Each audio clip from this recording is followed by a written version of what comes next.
Tingnan mo, hindi niya yan anak. Ayan, hindi niya yan anak. Pinapadidi niya, kaya inaagaw niya sa ina.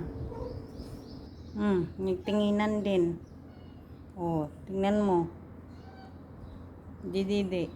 Ayan ang nanay, hindi na makapagdidi sa anak. Ayan. Nagpaiway yung nanay, kawawa. Ayan. Siya ang nagpadidi instead na yung nanay. Nangaaway pa. Naaway yung mag-ina. Ayan.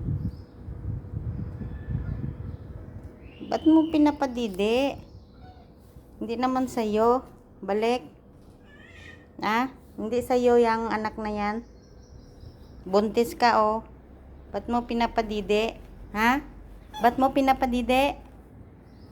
Sagot-sagot ka pa dyan, ha. Hindi sa'yo. Balik. Loko ka. Hindi sa'yo yan, balik. Ba't mo pinapadidi? Yung nanay nandito. Loko talaga itong balik namin, oh. Yan.